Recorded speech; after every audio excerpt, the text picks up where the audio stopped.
In the spring of 1900, Alina Hart packed her few belongings into a worn leather suitcase and boarded a steam train bound for the bustling city of New York. At just 21, she left behind the sleepy town of Ashgrove, where the streets were quiet and every neighbor knew your name. Alina dreamed not of marriage or society balls like many young women her age, but of ink-stained fingers, the clack of typewriter keys, and the byline of her name printed in black and white. She arrived in the city with wide eyes and little more than a recommendation letter from her high school teacher, and a stack of handwritten stories. The noise and speed of the city overwhelmed her. The buildings loomed tall like giants. The people hurried past her without a glance. And for the first time, Alina felt very small. She rented a modest room in a boarding house, shared with other working women. There she met Josephine Bell, a sharp-tongued but kind-hearted stenographer with a flair for fashion and a laugh that could fill a room. Josephine introduced her to the rhythms of city life: where to buy decent coffee, how to avoid newspaper editors in bad moods, and how to keep your dignity in a world that didn't expect much from young women with ambition. Alina managed to land a junior position at the Metropolitan Review, a respected publication.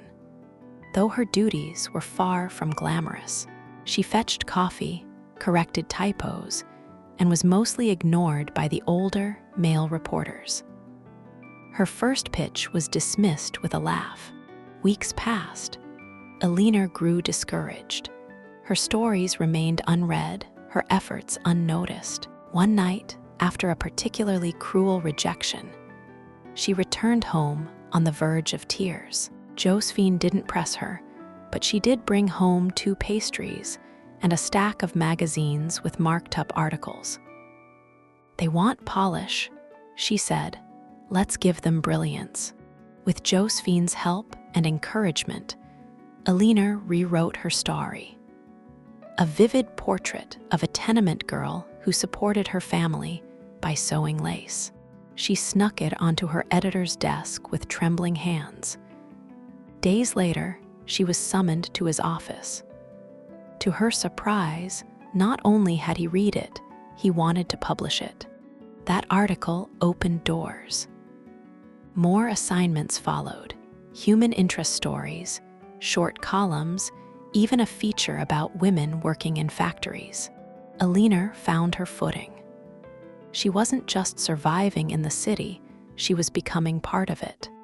At a literary salon hosted by one of Josephine's friends, Alina met Thomas Wren, a quiet yet perceptive bookbinder who had a love for poetry and a slow, thoughtful way of speaking. Their conversations turned from books to dreams, from laughter to long walks in Central Park. He admired her tenacity, she, his sincerity. Over time, what began as a meeting of minds slowly blossomed into something deeper.